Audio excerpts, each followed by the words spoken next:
वरवरचं पाहिलेलं आहे. आता आपण पहिला अर्थालंकारामधला पहिला प्रकार बघूया. पहिला प्रकार कुठला आहे बघा? अर्थालंकारामधला पहिला प्रकार उपमा अलंकार. उपमा म्हणजे काय बघा? उपमा आणि उपमेय यात काय फरक आहे सांगा? उपमा आणि उपमेय यात काय फरक आहे? काय सांगितलं मी तुम्हाला? उपमा म्हणजे काय आणि उपमेय म्हणजे काय सांगा? उपमा म्हणजे मूळ वस्तू, बरोबर का? आणि उपमेय म्हणजे साम्य किंवा साधर्म्यपणा, एकसारखेपणा म्हणायचे. बरं, किशोर सलमान सारखा दिसतोय, यात कोणाला कोणाची उपमा दिली? किशोरला सलमानची उपमा दिली, बरोबर का?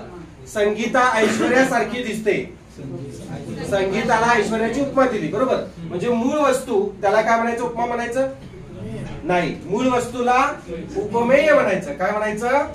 उपमेय म्हणायचं. आणि त्या मूळ वस्तूला कोणाची तरी उपमा दिली जाते, म्हणजे त्याचं साधर्म्य दुसऱ्याशी जोडलं जातं किंवा दुसऱ्याशी एकसारखेपणा जोडला जातो, त्याला काय म्हणायचं? उपमा अलंकार असं म्हणायचं.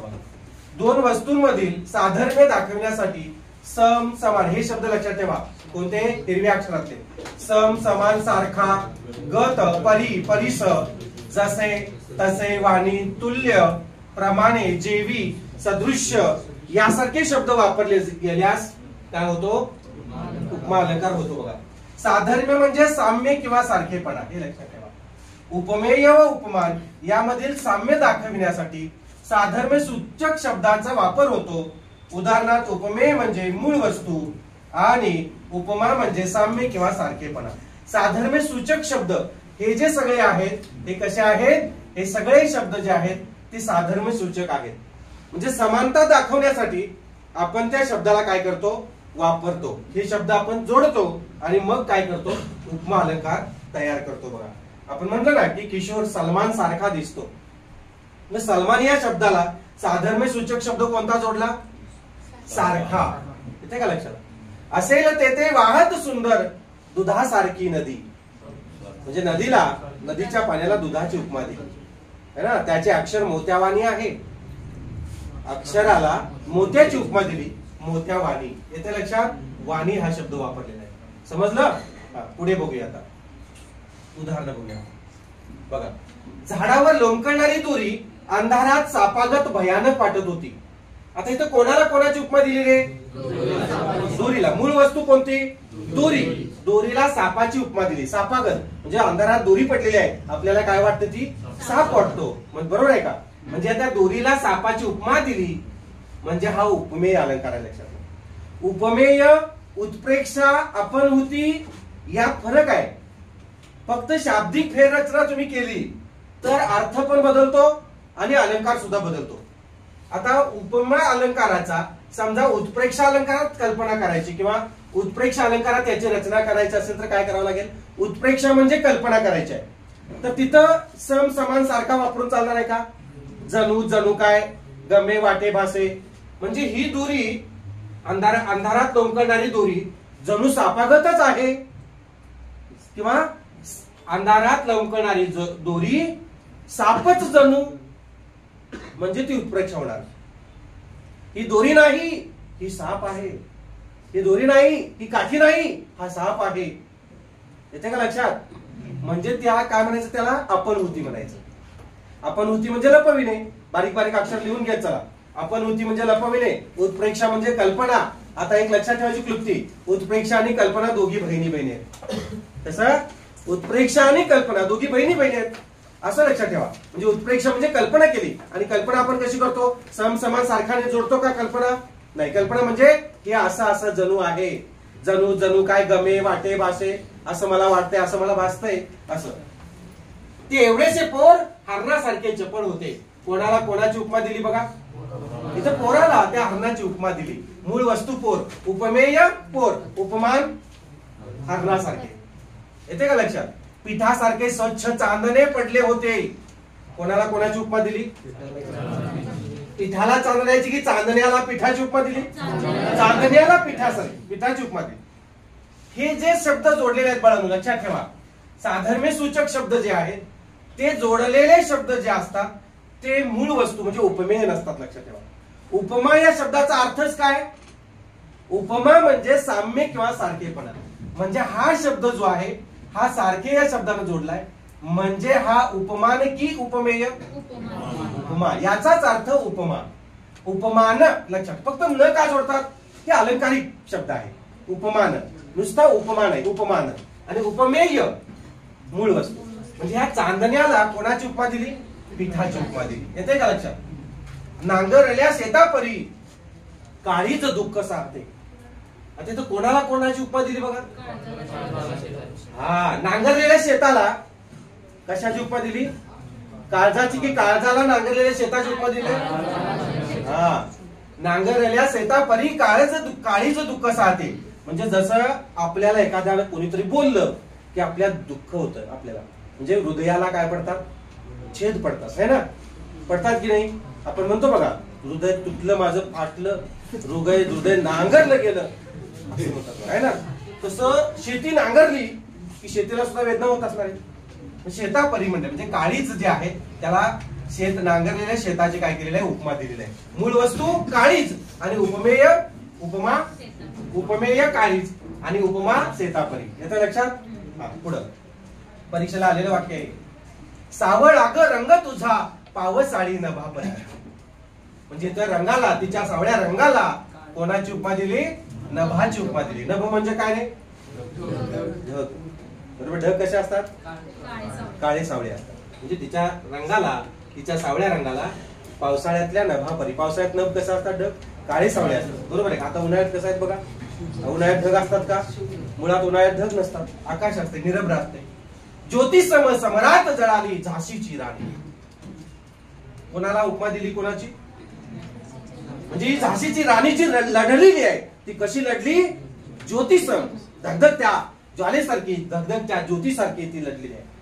म्हणजे तिला उपमा कशा दिली? ज्योतीची, पेटत्या ज्योतीची उपमा दिलेली आहे. समजलं? म्हणजे उपमा कोणतं? ज्योतिषम. उपमेय झाशीची राणी. मूळ वस्तू. सुकून जावा कोंब तसा वाळून गेला जीव सपन्याचा.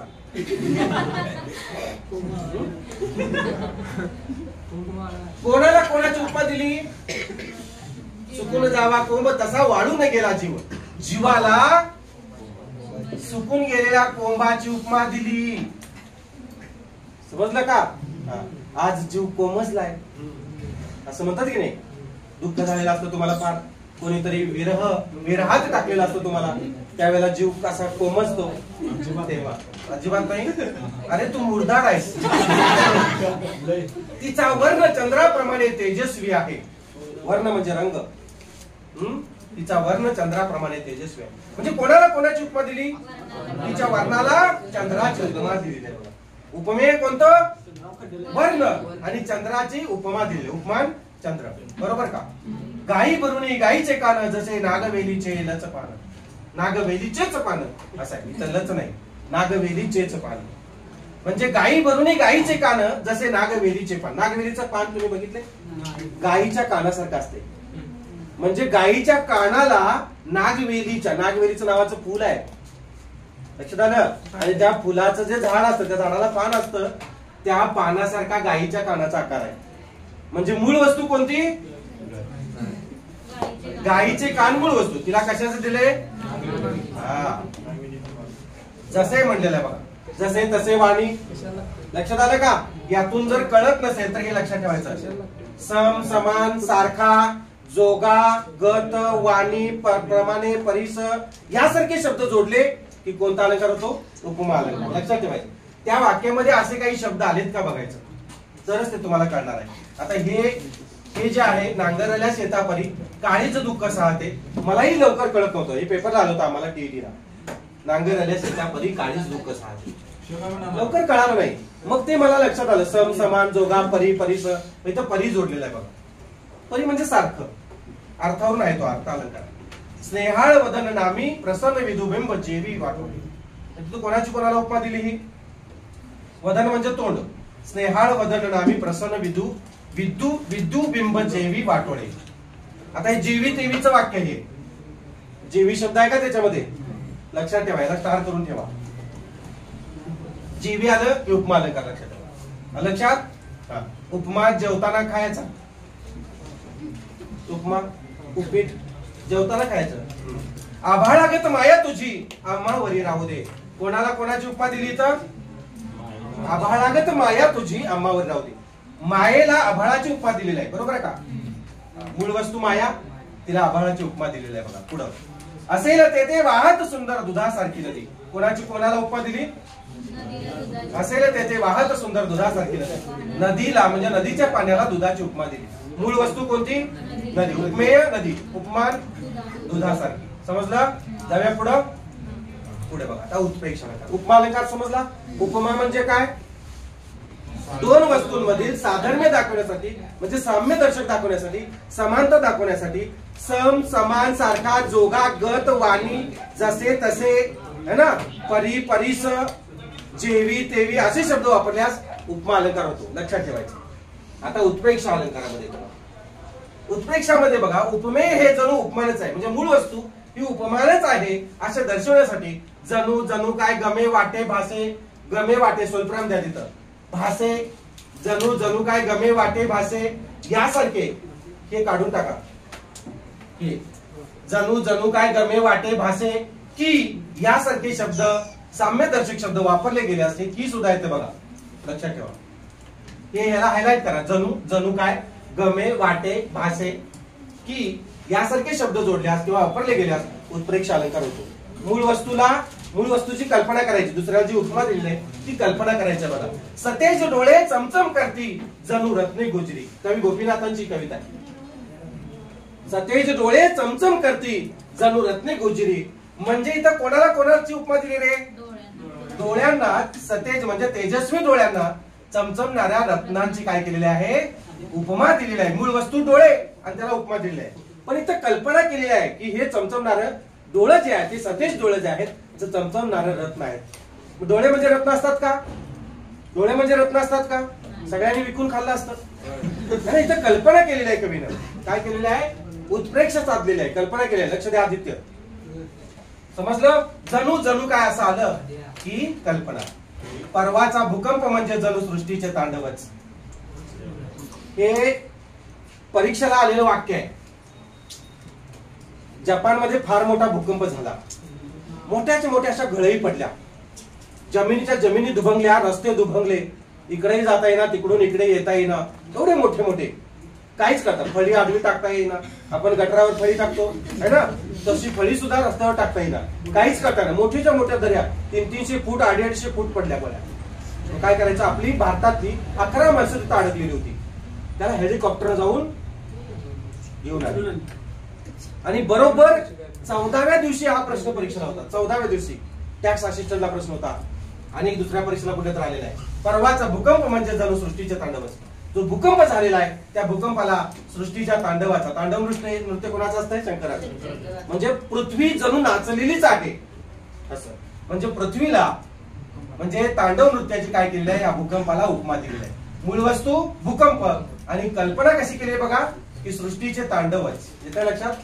जणू सृष्टीचे तांडवच मूळ वस्तू म्हणजे अशी कल्पना केलेली आहे. म्हणजे तो भूकंप झाला आणि सृष्टी नाचली असं आहे का? नाही. म्हणजे कल्पना केलेली आहे.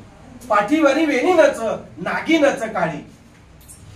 पाठीवरल्या वेणीला काळ्या नागिनीची उपमा दिलेली आहे. असं असते का रे? पाठीवरली वेणी म्हणजे काळी नागिन असते का? चावली तर प्रॉब्लेम व्हायचा. म्हणजे पाठीवरच्या वेणीला काळ्या नागिनीची काय केलेली आहे? उपमा दिलेली आहे. म्हणजे तशी कल्पना केलेली आहे. नच हा शब्द बघा. जणू जणू काय गमे वाटे भासे. नच एक शब्द इथं लिहून ठेवा. नच एक शब्द हा काढा, तिथं नच काढा. हा आंबा जणू साखरच.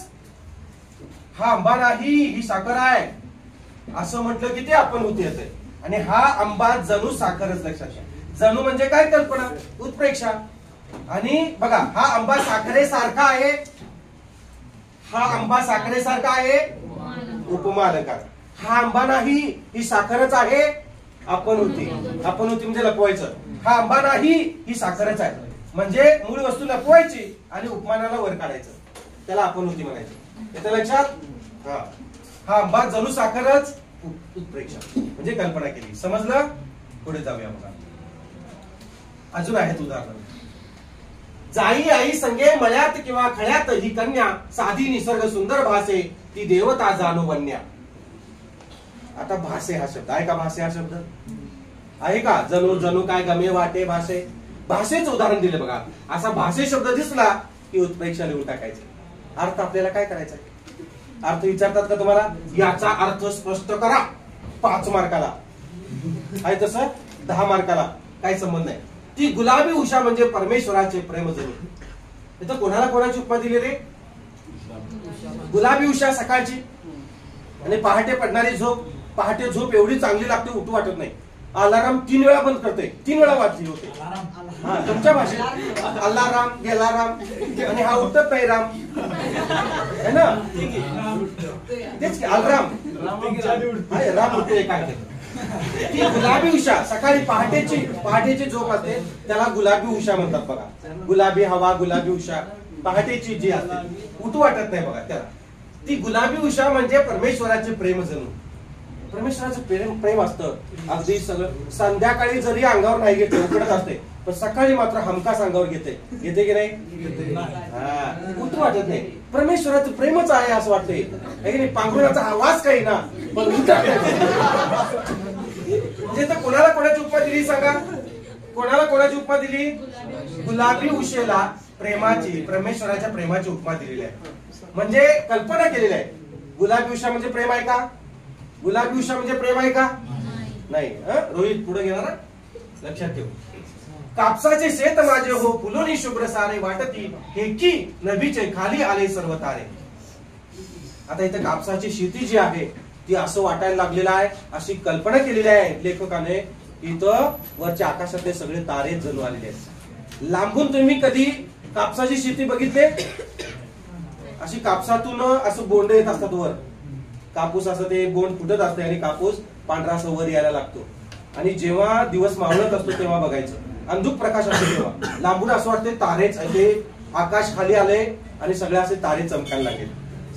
की म्हणलेलं आहे बघा. असे वाटते की वाटते वाटे भाषे असं म्हटलं तर जाते की आहे ना. तर यावरून एवढ्यावरून लक्षात ठेवा. हा कुठला अलंकार आहे? कुठला? उत्प्रेक्षा अलंकार. कल्पना केलेली आहे. शंकर ब चव्हाण असं म्हटलंय. तिचे मुख जणू चंद्रच. तिच्या मुखाला चंद्राची उपमा दिली. म्हणजे मुख हे चंद्र असते का? नाही. पण ही कल्पना केलेली असेल. पिसारा त्याचा किती झाकेदार चोच त्याची चिमुकली बाकदार पांढरीशी विजार गमे अर्धपायी व्यंगातील बडा फौजदार. ते कोंबड्याचं वर्णन आहे. कोंबड्याचा पिसारा वगैरे असं. मग पिसारा त्याचा किती झाकेदार चोच त्याची चिमुकली बाकदार. बाक असं असतं ना असं. पांढरीशी विजार. विजार म्हणजे काय? खाली पाय पांढरा असतात कोंबड्याचं. तुम्ही बघितलं असेल. हा गमे अर्धपायी विहंगातील. तो अर्धाच पाय असं वाटतंय कोंबड्याचं. अर्धच पाय आहेत असं वाटतंय. विहंगातील म्हणजे काय? विहंग म्हणजे आकाश. आकाशातील किंवा या सृष्टीतील हा फौजदार आहे असं वाटतंय. जणू गमे वाटे भासे. उपमेय उपमान या जोडीलाच प्रस्तुत व अप्रस्तुत करायचं. अग्रज झालेला आहे. अप्रस्तुत इथं प्र पाहिजे. प्रस्तुत व अप्रस्तुत इथं प्र करा. प्रकृत अप्रकृत. प्रस्तुत अप्रस्तुत.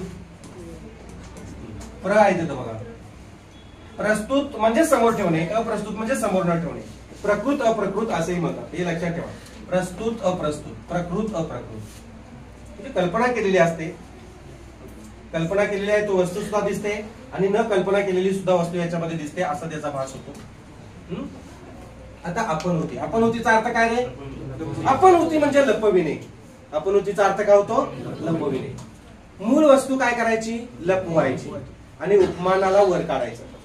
म्हणजे उपमेय काय करायचं? झाकून ठेवायचं आणि उपमानच आहे असं दर्शवायचं. त्याला म्हणायचं आपण होती. उपमेय लपवून ते उपमानच आहे असे भासविणे म्हणजे आपण होती अलंकार होय. आपण होतीचा अर्थ लपविणे असा होतो. यात उपमेय लपवून ते उपमानच आहे असे भासविले जाते. भासविले जाते पाहिजे. ओठ कशाचे? देठाचे फुलल्या पारिजातकाचे. आता या कवीने हे लिहिलेलं आहे बघा. ओठ कशाचे? सारखं परीक्षेला येते सारखं. ओठ कशाचे? हे देठाचे फुलल्या पारिजातकाचे. म्हणजे हे ओठ नाहीत, हे पारिजातकाचं देठ आहेत म्हणे. म्हणजे मूळ वस्तू लपवलं आणि उपमानाला वर काढलं. कोणाला कोणाची उपमा दिली? जेठाला. अरे जेठाला. अरे ओठांना पारिजातकाच्या देठाची उपमा दिली. ए चेट्या समजलं?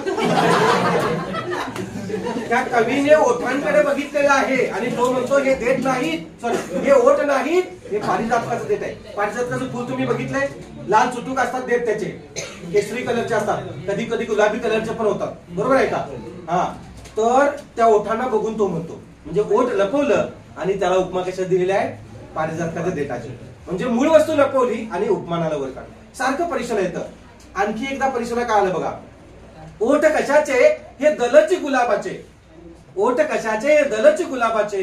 कुंतल कसले हे बंद रेशमाचे. रेशम आले का? कुंतल कसले हे बंद हे ओठ नाहीत, हे गुलाबाच्या पाकळ्या आहेत. लिपस्टिक लावलेली गुलाबी. याला वाटतं हे ओठ नाहीत, हे गुलाबी पाकळ्याच आहेत. म्हणजे कल्पना केली त्यानं, लपवलं, मूळ वस्तू लपवली आणि उपमानाला वर काढला. आणि त्याच्याही पुढे जाऊन काय म्हणतो, हे कुंतल कसले हे बंद रेशमाचे. हे कुंतल, कुंतल म्हणजे केस, हे केस नाहीत, हे रेशमी बंद आहेत. शॅम्पू लावून लावून लावून ते पिवळसर पांढरं लाल झालेलं असते की नाही रेशमी. आता रेशमी हे असतात का मुळात? केस रेशमी असतात का? नसतात. मग किंवा कलर दिला असेल. हा बघा, ओठ कशाचे? दलईची गुलाबाचे आहे का इथं? हे परीक्षेला सारखं येते बघा. ओठ कशाचे? हे देठाचे फुललेल्या पारिजाताचे. कुंतल कसले हे बंद रेशमाचे. हे हृदय नसे परी स्तंडील धगधगते. धगधगत्या स्तंडील, धगधगत्या हृदयाचं, हृदयाला एक काही दिलेला आहे, उपमा दिलेली आहे. म्हणजे हे हृदय नाही, हे स्तंडील धगधगतं, हे निखार आहे, हे ज्वाला आहे असं. मूळ वस्तू लपवली, उपमानाला वर काढलं. परी. आता हा परी शब्द वापरलाय म्हणून तो कुठला अलंकार? दुसरा कुठला? उत्प्रेक्ष अलंकार नव्हे. हा कसला आहे? हे हृदय नसे म्हणजे हे नाही. नाही म्हणलं की आपण होते, ते काय होतंय? आपण होती. मूळ वस्तू नाही, दुसरी वस्तू दर्शवायची असते. जे जीवन कसले ही तर मरणाची रे माला. हे जीवन नाही, ही मरणाची मालिका आहे. म्हणजे आपण बघा की रोजच मरत असतो, रोजच जगत असतो, है ना? ही मरणाची मालिका आहे की नाही? हे जीवन कसले, ही जीवन, मूळ वस्तू जीवन लपवलेला आहे आणि मरणाच्या मालिकेची त्याला उपमा दिलेली आहे. समजलं का? मूळ वस्तू लपवून मरणाची, ही तर मरणाची रे मला असे केले. पुढं शिवाजी कसला सिंहच तो. कुणाला कोणाची उपमा दिली बघा? शिवाजींना. कोणाची उपमा दिली? सिंहाची उपमा दिलेली आहे. मूळ वस्तू लपवली, हा शिवाजी नाही, हा सिंहच आहे. शिवाजी कसला सिंह असतो. मूळ वस्तू लपवली, उपमानाला वर काढलं. समजलं? उत्प्रेक्षा. उत्प्रेक्षा आपण होती म्हणजे लपविणे. बघा, नयन असे म्हणू, नयन कसे म्हणू, या तर चंचल मासुळ्या दंत कसे म्हणू. नयन कसे म्हणू, या तर चंचल मासुळ्या दंत कसे म्हणू, या तर कुंदल कळ्या. असं आहे बघा. नयन कसे म्हणू म्हणजे नयन नाहीत, हे काय आहेत? या चंचल मासुळ्या आहेत. कशा आहेत? या चंचल मासुळ्या आहेत. आणि दंत म्हणजे दात कसे म्हणू, या तर कुंदल कळ्या आहेत. अरे कुंद कळ्या म्हणजे तुम्हाला माहिती आहे का? कुंद काय ते म्हणतात? कंदमुळे. कंदमुळे कसे असतात? दातासारखे पांढरे असतात ना कंदमुळं. तुम्ही धुतल्यावर खायचं, मातीतला असली तर लालसर वाटते, जरा असं मातकट वाटते, पण धुतल्यानंतर ते पांढरे पांढरे असतात. म्हणजे तो म्हणतो हे दात नाहीत, या काय आहेत? कंदमुळे आहेत. आणि काय म्हणतो तो? हे डोळे नाहीत, हे काय आहेत? चंचल मासुळे आहेत. मूळ वस्तूला लपवलेला आहे, उपमानाला वर काढलेलं. समजलं? याला म्हणायचं आपण होती. हा आंबा नाही, इतर काय? मूळ वस्तू लपवली, उपमानाला वर काढली. मूळ वस्तू काय? आंबा. त्याला कशाची उपमा दिली? समजा? पुढे बघा. आता अन्वय अलंकार. अन म्हणजे काय? नाही. अन्वय म्हणजे काय? अन म्हणजे नाही, अन्वय म्हणजे संबंध. अन्वय म्हणजे काय? संबंध नसणे.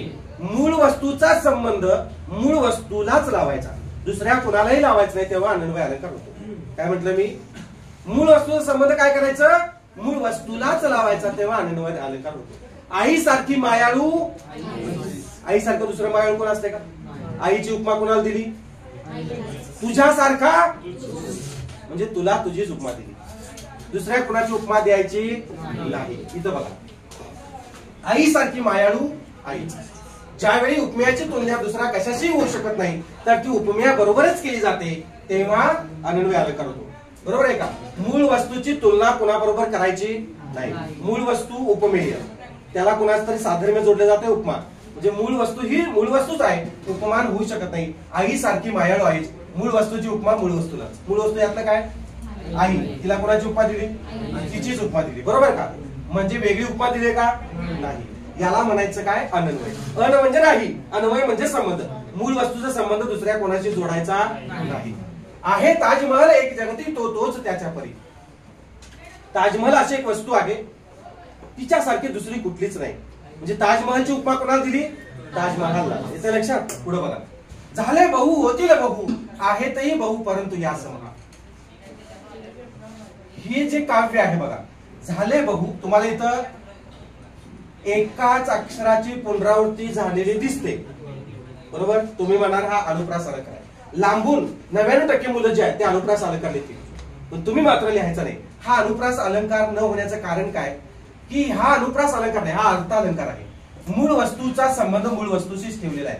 म्हणजे मोरोपंत नावाचे जे लेखक आहेत त्यांनी काय केले, अर्जुनाची तुलना करण्यासाठी, अर्जुनाची उपमा, अर्जुनाची तुलना करण्यासाठी अर्जुनाची तुलना अर्जुना बरोबरच केलेली आहे. ते म्हणतात की अर्जुना आतापर्यंत तुझ्यासारखे अनेक झाले, अनेक होतील, अनेक जण आहेत सुद्धा, पण तुझ्यासारखा तूच आहेस बाळा, तुझ्यासारखा दुसरा कोणीही नाही म्हटलं.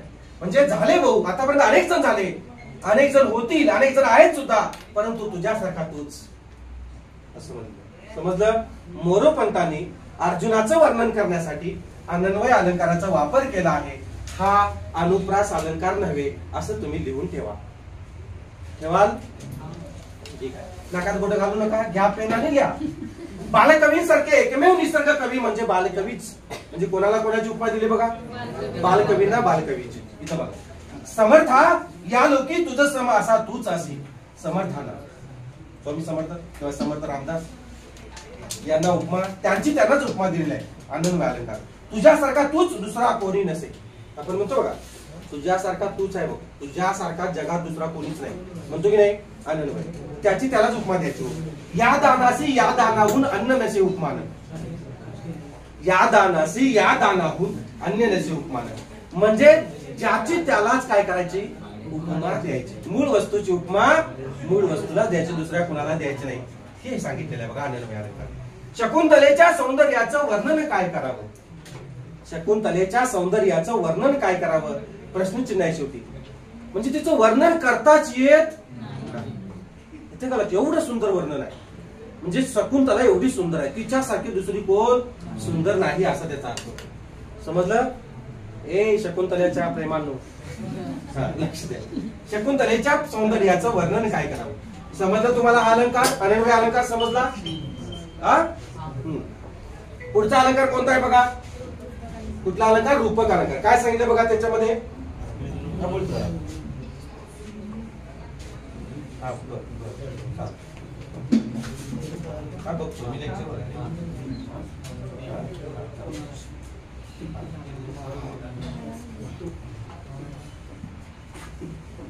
दुसरा अलंकार आहे बघा पुढचा, पाचवा अलंकार रूपक अलंकार. थोडा वेळ घेतो आणि मग सोडतो. ठीक आहे. बघा रूपक अलंकार. रूपक म्हणजे काय रे, रूपकच्या अलीकडे एक रूप असल्या. पहिले चार समजले. पहिला कुठला आहे सांगा. अनुप्रास कुठला रे, अर्थालंकारामध्ये. उपमा अलंकार समजला. दुसरा उत्प्रेक्षा, उत्प्रेक्षा म्हणजे कल्पना. तिसरा आपण होती लपवायचं. चौथा अन्वय आणि हा पाचवा रूपक अलंकार. रूपकच्या तिथं काय लिहायचं, या रूपक अलंकाराच्या इथं काय करायचं बघा, एक रूप असं लिहायचं. इथं बारीक अक्षरात असं एक रूप असं करा, एक असं करा, एक, आणि एक रूपला असं करा, क्लृप्ती करा. एक लिहा तिथं रूपक अलंकार. त्याला तिथं असं बारीक अक्षरात काय करा, एक लिहायचं. वेगळा पेन वापरू काय, हा एक असं लिहा,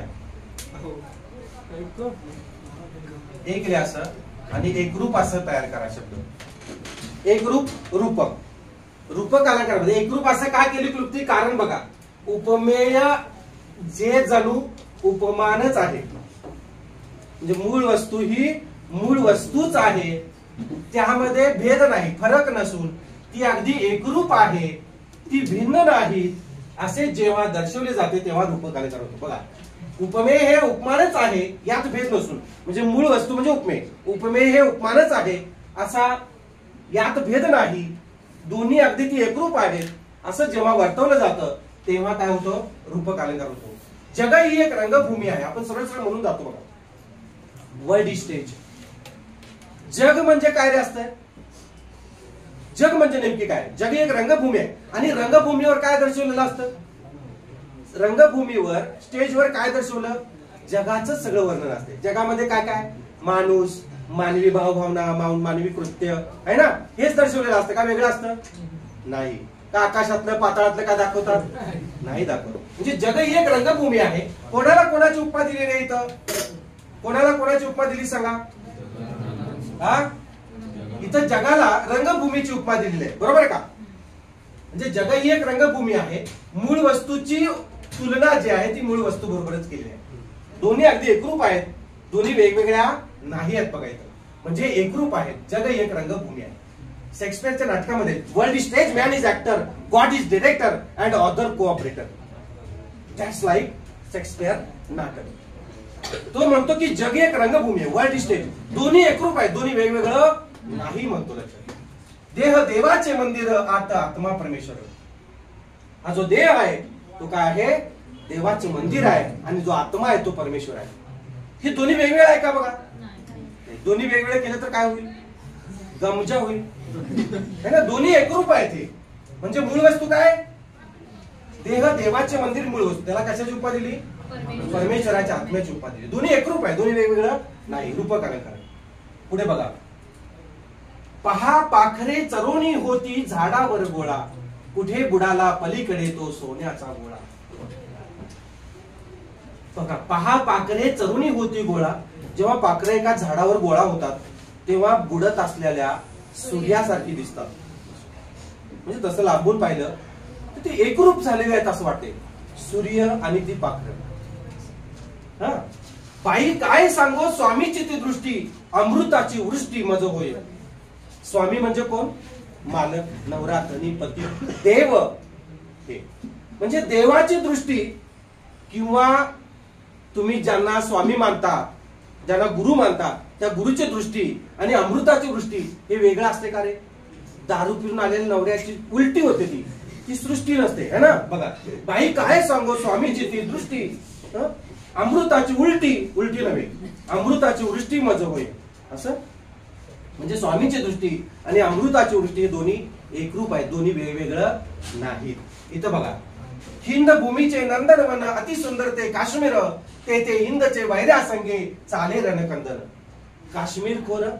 काश्मीर राज्य जे आहे तिथं सारखं काय असतं रे? सारखं युद्धाचा प्रसंग असतो. 370 कलम रद्द केलं है ना. तर हिंद भूमीचे, हिंद भूमी आहे ती हिंदुस्थानची आहे है ना. नंदनवन, काश्मीरला कशाचं नंदनवन म्हणतात? कशासाठी काश्मीर प्रसिद्ध आहे? बघा, मजा आहे तुमची सगळी. हिंद भूमीचे नंदनवन अति सुंदर ते काश्मीर, ते हिंदचे वैऱ्या संगे चाले रणकंदन. वैरी शत्रू पाकिस्तान है ना, चीन वगैरे सगळे आपल्या सत्ते लढतात आपल्या बरोबर सारखे. म्हणजे हे दोन्ही जे आहे तिथलं नंदनवन आणि तिथलं रणकंदन हे एकरूप आहे, दोन्ही वेगवेगळं नाही आहे. लक्षात घ्या, दोन्ही अगदी एकरूप आहे, तेव्हा हा रूपक अलंकार होतो. समजलं? याला स्टार करून ठेवा. अशाच टाईपची उदाहरणे येतात. माझ्या गोव्याच्या भूमीत गड्या नारळ मधाचे, कड्या कपारी मधून घट फुटते दुधाचे. बाबा बोरकरांची कविता आहे. माझ्या गोव्याच्या म्हणजे मला सांगा, गोव्याची भूमी आणि तिथलं निसर्ग सौंदर्य दोन्ही एकरूप आहेत की नाही? गोवा म्हणजे तुम्हाला काय आठवतंय? गोवा म्हटलं की काय आठवतंय तुम्हाला? निसर्ग सौंदर्य आठवते है ना, बरोबर आहे की नाही? हा, सौंदर्यच आठवते. म्हणजे दोन्ही एकरूप आहेत की नाही? दोन्ही वेगवेगळे आहे का? गोवा म्हणजे काय दुसरं आठवते का तुम्हाला? गोवा आठवते का? नाही. माझ्या गोव्याच्या भूमीत गड्या नारळ मधाचे, कड्या कपारी मधून घट फुटते दुधाचे. म्हणजे गोव्याची भूमी आणि तिथलं निसर्ग सौंदर्य दोन्ही वेगवेगळे नाही, दोन्ही एकरूप आहेत असं बाबा बोरकर म्हणतात. एक धागा सुखाचा, 100 धागे दुःखाचे, जरतारी हे वस्त्र मानवा तुझी आयुष्याचे. है ना, एक गाणं आहे बघा. एक धागा सुखाचा, आठवलं ना? तर एक धागा सुखाचा, 100 धागे दुःखाचे, जरतारी हे वस्त्र मानवा तुझी आयुष्याचे. म्हणजे तुझं आयुष्य आणि हे दुःखाचे धागे वगैरे जे आहेत ते एकरूप आहेत, दोन्ही वेगळं नाही. बरोबर आहे ना? एक धागा सुखाचा असतो, 100 धागे दुःखाचे. जरतारी मध्ये तसंच असतं बघा, जरतारीचं वस्त्र. तू माय लेकरू मी गाय वासरू मी. तू माय, तू माझी माय आहे, तू माझी गाय आहेस आणि मी तुझं वासरू आहे. आता माय म्हणजे गाय आणि वासरू हे दोन्ही वेगळं असतात का रे? गायीला त्या वासरापासून वेगळं करा, काय होते बघा. लात कुठं घालल, शिंग कुठं घालल ना तुम्हाला कळणार नाही. आणि वासरू जवळ आणा, तुम्हाला अजिबात काय काय करणार नाही. काय करेल? तिचं वासरू तिच्यापासून दूर घेऊन जावा, येईल की नाही? बरोबर, रागावते की नाही, चिडते की नाही ती बघा, तसं आहे ते. आणि कुत्र्याचं पिल्लू सुद्धा तुम्ही जवळून तिच्या घेऊ शकत नाही. मांजरीचं पिल्लू तुम्ही घेऊ शकता का? ती एकरूप झालेली असतात, हे की नाही? आईचं बाळ बघा, आईच्या एखाद्या बाळाला कुशीतून तुम्ही चोरून आणायचा प्रयत्न करा, आई मारून टाकेल तुम्हाला, आहे की नाही? काय तर घेऊन फेकून मारेल, होईल का तसं? आई आणि लेकरू एकरूप असतात, दोन्ही वेगवेगळे नसतात, लक्षात घ्या. आलं का लक्षात? तू माय लेकरू मी गाय, तू गाय वासरू मी म्हटलेलं. आलं का लक्षात? तू आई मी लेकरू, तू गाय मी वासरू, दोन्ही एकरूप असतात. उठा उठ पुरुषोत्तमा वाट पाय रमा, दावी मुख चंद्रमा सकळाशी. बघा, उठ पुरुषोत्तमा वाट पाय रमा. पुरुषोत्तम म्हणजे कोण रे? हा, पुरुषोत्तम म्हणजे सूर्य. आणि मग विष्णू म्हणजे कोण? चंद्र. अरे उठ पुरुषोत्तमा वाट पाय रमा. सूर्याची वाट रमा कशाला पाहिजे? मुरांबा मधली रमा आहे ती. पुरुषोत्तम म्हणजे विष्णू. हा, दावी मुख चंद्रमा सकळा. हे वाक्य जे आहे ते दोन्ही एकरूप आहेत, दोन्ही एकरूप आहेत, दोन्ही वेगवेगळे नाहीत. याला सुद्धा स्टार करून ठेवा.